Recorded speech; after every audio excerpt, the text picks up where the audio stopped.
നമസ്കാരം, സ്വാഗതം. ജീത്തു ജോസഫ് ഒരു ത്രില്ലറുമായി എത്തുമ്പോൾ സ്വാഭാവികമായും പ്രേക്ഷകർക്ക് വലിയ പ്രതീക്ഷകളാണ്. അങ്ങനെ എത്തിയ ഒരു സിനിമയാണ് മിറാഷ്. ആസിഫ് അലി, അപർണ ബാലമുരളി എന്നിവർ പ്രധാന വേഷങ്ങളിലെത്തിയ ചിത്രം. ജീത്തു ജോസഫ് തന്നെ പറഞ്ഞതുപോലെ തന്നെ 5 വർഷമായി താൻ കാത്തിരുന്ന് എടുത്ത ഒരു സിനിമ കൂടിയാണ് മിറാഷ്. ഏതായാലും നേരെ നമുക്ക് സിനിമയിലേക്ക് തന്നെ വരാം. സിനിമ ആക്ച്വലി ഒരു എബവ് ആവറേജ് സിനിമയായിട്ടാണ് എനിക്ക് അനുഭവപ്പെട്ടത്. ഒരുപാട് ട്വിസ്റ്റുകളും ടേൺസും നിറഞ്ഞ ഒരു ജീത്തു ജോസഫ് മെഡിസിൻസ് ഒക്കെ കൃത്യമായി വിതറിയ ഒരു സിനിമ. ലാസ്റ്റ് ട്വിസ്റ്റ് നിങ്ങളെ ഞെട്ടിക്കും. കൂടുതൽ അങ്ങോട്ടേക്ക് കാണുമ്പോഴാണെങ്കിൽ സ്പോയിലേഴ്സ് ഉണ്ടാവും. നിങ്ങളുടെ റിസ്കിൽ നിങ്ങൾ കാണുക.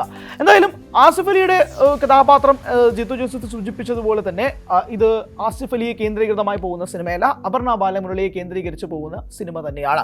പെർഫോമൻസ് വൈസ് എടുത്ത് നോക്കുകയാണെങ്കിൽ എല്ലാവരും അവരവരുടെ രീതിയിൽ മികച്ചതാക്കി. ചില സീൻസുകളിൽ നാടകീയത അനുഭവപ്പെട്ടു എന്നുള്ളത് വാസ്തവമാണ്.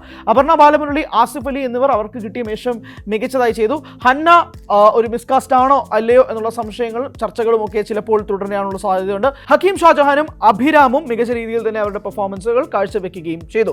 DOP ആയ സതീഷ് കുറുപ്പിന്റെ ഫ്രെയിംസ് വളരെയധികം മികച്ചതായിരുന്നു. 2-3 ഫ്രെയിംസ് പ്രത്യേകിച്ച് ഇന്റീരിയറിൽ ലൈറ്റ് കുറഞ്ഞു എന്നൊരു സംശയമൊക്കെ പ്രേക്ഷകന് തോന്നാനുള്ള സാധ്യതയുണ്ട്. കാരണം ഞാൻ ഇരുന്ന തിയേറ്ററുകളിൽ ഒരു പ്രേക്ഷകൻ ഇരുന്ന് നിലവിളിക്കുന്നതായിട്ട് എനിക്ക് തോന്നി. പക്ഷേ അത് വളരെ റിയലിസ്റ്റിക് ആയിട്ട് തന്നെ മനഃപൂർവ്വം എടുത്ത ഒരു ഷോട്ടായിട്ടാണ് എനിക്ക് അനുഭവപ്പെട്ടത്. കാരണം ആ ഒരു സിറ്റുവേഷനിൽ പ്രത്യേകിച്ച് ജനലും വാതിലും എല്ലാം അടച്ചിടേണ്ട ഒരു സിറ്റുവേഷനാണ്. അതിന് വേണ്ടിയിട്ട് മനഃപൂർവ്വം ഒരു ലൈറ്റ് കുത്തി കയറ്റി കഴിഞ്ഞാൽ അതൊരു ആർട്ടിഫിഷ്യാലിറ്റി അനുഭവപ്പെടും എന്നുള്ള തോന്നൽ കൊണ്ടായിരിക്കാം. പക്ഷേ അത് വളരെ രസകരമായിട്ടാണ് എനിക്ക് അനുഭവപ്പെട്ടത് ആ ഷോട്ട്. പ്രത്യേകിച്ച് ഇതിൻ്റെ എഡിറ്റിംഗ് വൈസും പ്രത്യേകിച്ച് ഇതിൻ്റെ സൗണ്ട് മിക്സിംഗ് ഇതിൻ്റെ വളരെ രസകരമായി തോന്നി. BGM വൈസ് ത്രില്ലർ സിനിമകൾക്ക് വേണ്ട രീതിയിലുള്ള ഹൈ പോർഷൻസ് എല്ലാം തന്നെ ഈ സിനിമയിൽ ഒരുക്കി വെച്ചിട്ടുമുണ്ട്. ജീത്തു ജോസഫ് ത്രില്ലർ ആയതുകൊണ്ട് തന്നെ സ്വാഭാവികമായും പലരും ദൃശ്യത്തിലേക്കൊക്കെ കമ്പാരിസൺ ചെയ്തൊക്കെ പോകും. എന്തിനാണ് അതിൻ്റെ ആവശ്യമെന്ന് എനിക്ക് മനസ്സിലാവുന്നില്ല. മിറാഷ് എന്ന സിനിമ ഒരു ടോട്ടലി ഡിഫറൻ്റ് ആയിട്ടുള്ള ഒരു സിനിമ തന്നെയാണ്. അതിന് ദൃശ്യവുമായിട്ട് ദയവ് ചെയ്ത് ആരും കമ്പാരിസൺ വെക്കരുത് എന്നുള്ള അഭിപ്രായം ഞാൻ മുന്നോട്ട് വയ്ക്കട്ടെ. കാരണം ദൃശ്യം വേറൊരു സിനിമയാണ്, മിറാഷ് വേറൊരു സിനിമയാണ്. ഇതൊരു മിറാഷായിട്ട് തന്നെ കാണുക എന്നുള്ളതാണ് എനിക്ക് പ്രേക്ഷകർക്ക് പറയാനുള്ളത്. പലരും പറയുന്നതായിട്ട് ദൃശ്യം ലെവലിൽ എത്തിയില്ല. എന്തിനാണ് ദൃശ്യത്തിന് വേണ്ടി ദൃശ്യം 3 ആയിട്ട് ജീത്തു ജോസഫ് വേറൊരു സിനിമ ചെയ്യുന്നുണ്ട്. അപ്പോൾ നിങ്ങൾ ദൃശ്യം 2 ദൃശ്യം 1 ഒക്കെ ആയിട്ട് കമ്പാരിസൺ നടത്തുക. എന്തിനാണ് ദൃശ്യവുമായിട്ട് യാതൊരു ബന്ധമില്ലാത്തൊരു സിനിമയെ വെച്ച് നിങ്ങൾ കമ്പയർ ചെയ്യുന്നതെന്ന് എനിക്ക് മനസ്സിലാവുന്നില്ല. ഏതായാലും ഒരു വളരെ എബവ് ആവറേജ് സിനിമയായിട്ട് അനുഭവപ്പെട്ടു എനിക്ക്. ട്വിസ്റ്റുകളും ടേൺസിനെയും പറ്റി നമുക്ക് ആദ്യം സംസാരിക്കാം. എന്തായാലും ഫസ്റ്റ് ഹാഫ് ഈ സിനിമ സംസാരിക്കുമ്പോഴേക്കും വളരെ സ്ലോ പേസ് ആയിട്ടാണ് ഫസ്റ്റ് ഹാഫ് പോകുന്നത്. അതായത് കൃത്യമായി ക്യാരക്ടർ ആർക്കൊക്കെ ബിൽഡ് ചെയ്ത് ഇതിൻ്റെ പ്ലോട്ട് മനസ്സിലാക്കി ഇതിനൊരു സ്റ്റേജ് സെറ്റ് ചെയ്ത് പ്രേക്ഷകൻ അവിടെ വന്ന് ഇരിക്കുക, നിങ്ങൾ കാണ് എന്താണ് നടക്കാൻ പോകുന്നത് എന്ന് ജീത്തു ജോസഫ് കൃത്യമായ ഹിൻറ്റ് ആദ്യ പകുതിയിൽ വെക്കുന്നുണ്ട്. വളരെ സ്ലോ ആയിട്ടാണ് ഇതിൻ്റെ ഫസ്റ്റ് ഹാഫ് കടന്നു പോകുന്നത്. അത് ഈ പേസിങ് പ്രത്യേകിച്ച് ജീത്തു ജോസഫ് സിനിമകൾക്ക് പേസിങ് വളരെ കുറച്ച് മാത്രമേ അദ്ദേഹം സിനിമകൾ ചെയ്യാറുള്ളൂ. അത് തന്നെ അദ്ദേഹം ഇതിലേക്കും കൊണ്ടുവന്നിട്ടുണ്ട് ഫസ്റ്റ് ഹാഫ്. എന്നാൽ സെക്കൻഡ് ഹാഫ് ആവട്ടെ 100-110 പോകുന്ന രീതിയിലുള്ള സ്പീഡ് ജീത്തു ജോസഫ് എടുത്തു വെച്ചിട്ടുണ്ട്.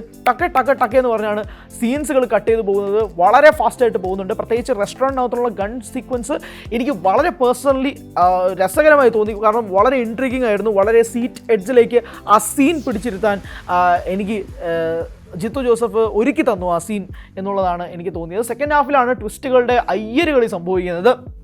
ആ ട്വിസ്റ്റുകളിൽ ചിലത് പ്രെഡിക്റ്റബിൾ ആയിരുന്നു എന്നുള്ളത് വാസ്തവമാണ്. എന്നാൽ മറ്റ് ചിലത് പ്രെഡിക്റ്റബിൾ അല്ലായിരുന്നു. പ്രത്യേകിച്ച് ലാസ്റ്റ് സിനിമയുടെ ഏറ്റവും ലാസ്റ്റ് വരുന്ന ഒരു ട്വിസ്റ്റ് ശരിക്കും പറയാൻ ഞെട്ടിച്ചു. അങ്ങനെ ഒരു വളരെ എബവ് ആവറേജ് നൽകിയ ട്വിസ്റ്റുകളിൽ നമ്മൾ ജീത്തു ജോസഫ് സിനിമകളുടെ മുന്നിൽ കണ്ട മൈൻഡ് ബ്ലോയിങ് പൊളിക്കുന്ന ട്വിസ്റ്റുകൾ അങ്ങനെയൊന്നുമല്ല.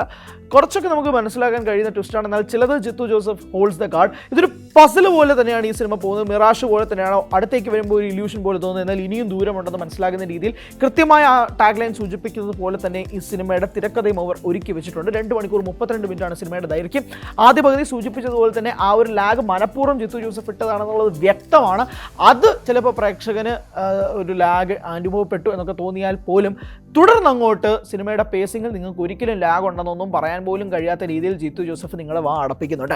എന്തായാലും ട്വിസ്റ്റുകളിൽ നിങ്ങൾക്ക് 2 ഒപ്പീനിയൻസ് ഉണ്ടാകാം. എന്തായാലും അവസാനം സിനിമ കൊണ്ട് എൻഡ് ചെയ്യുന്ന ഹൈ നോട്ട് തന്നെയാണ്. അത് ഒരു ജീത്തു ജോസഫ് ക്ലാസിക്കായിട്ട് ആ ഒരു ട്വിസ്റ്റ് അറിയപ്പെടുകയും ചെയ്യും. എന്തായാലും വളരെ ഡീസൻ്റ് ആയിട്ട് എടുത്തു വെച്ചിരിക്കുന്ന സിനിമ, ഒരു അബവ് ആവറേജ് അനുഭവം തന്ന സിനിമ, ട്വിസ്റ്റുകൾ കൊണ്ട് ഒരു സമ്പന്നമായ രണ്ടാം പകുതി പ്രേക്ഷകനെ ആകെ മൊത്തത്തിൽ ഒരു സാറ്റിസ്ഫൈങ് ചെയ്യുന്ന രീതിയിൽ തിയേറ്ററിൽ നിന്ന് ഇറങ്ങി പോകുമ്പോഴേക്കും ഒരു ജീത്തു ജോസഫ് സിനിമ കണ്ടിറങ്ങിയ ഒരു പ്രതീതി ഉണ്ടാകുന്ന ഒരു പ്രേക്ഷകനെയാണ് കാണാൻ സാധിച്ചത്. തിയേറ്റർ റെസ്പോൺസ് എടുക്കാൻ പോയപ്പോഴും പ്രേക്ഷകർ ഇതേ അഭിപ്രായം തന്നെയാണ് സൂചിപ്പിച്ചത്. സിനിമ കണ്ടവരാണെങ്കിൽ നിങ്ങളുടെ അഭിപ്രായങ്ങൾ പറയുക. കാണാത്തവരാണെങ്കിൽ തീർച്ചയായും സിനിമ തിയേറ്ററിൽ പോയി കാണാൻ ശ്രമിക്കുക. നിങ്ങൾക്ക് കുറച്ചധികം അനുഭവങ്ങൾ നൽകുന്ന, കുറച്ചധികം ട്വിസ്റ്റുകൾ നൽകുന്ന, നിങ്ങളെ നിരാശപ്പെടുത്തില്ല എന്ന് ഉറപ്പ് നൽകുന്ന ഒരു സിനിമയായിട്ട് മിറാഷ് മാറുകയും ചെയ്യുന്നുണ്ട്. Thank you so much.